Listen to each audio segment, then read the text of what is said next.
Last time we talked about how Moses was up on the mountain of God receiving the commandments for right living, and how this nation was going to live the way that God wanted them to, with these boundaries and these rules. And yet, while he was away, the people wickedly made a graven image. They made this golden calf. They started bowing down to it and worshiping it. And it was a breaking of the covenant. It was a breaking of this great commandments that God had in order to protect them. And yet, it didn't matter. And the people did what they were going to do. And Moses shatters those commandments that were written on stone. And it's a great symbolism. And then we see that there's this distinction. There's almost this separation where God is saying, I don't know how to go with you. I don't know how to lead you. He knows how, but he can't be with a sinful people. Sin always separates us from God. And Moses pleads, please go with us. We are not going to make it unless you go with us. And from that point on, there's kind of a distinction in the story. We see that Moses sets up a tent and he is hanging out with God, and God, his presence would be there, and he's seeking on how to lead this great people.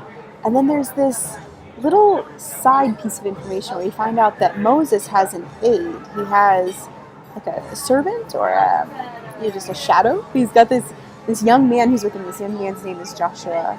And Joshua goes into the tent with him. And Joshua seems to want to be in the presence of God too. And after many years pass, Moses actually doesn't take them into the promised land. It's Joshua who does. So Moses is passed away, and now God has said Joshua is the one who is going to lead my people.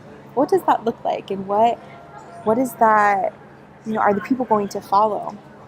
And as you read, you can see in today's reading, in Joshua 1, verse 3, then the Lord said to Joshua, I will give you every place you set your foot, as I promised Moses. And then in verse 5, as I was with Moses, so I will be with you. That seems to be so huge for Joshua. He needed to know, just like Moses did, that God is going to go with him, go with the people. He's going to be the ultimate leader, even if Joshua is seen as the leader of the people. God will be near. God will be with. And then he gives them this promise. 3 times over he says to Joshua, be strong and courageous. You're going to lead. Be strong and courageous. Obey all that Moses gave you. Be strong and courageous. God will be with you. Be strong and courageous. Do not fear. It's going to be okay. It's going to be tough. You're going to need that courage. But be strong. Be courageous. I am going with you. I think all of us need to hear that, whether we're a leader or whether we're just living. To know that God wants to be near us, and to know that he has given us these commandments, and if we obey them, we can have right living and we can be led by the Lord. That is important. And then we're going to see some pretty awesome things as Joshua now leads the people of Israel.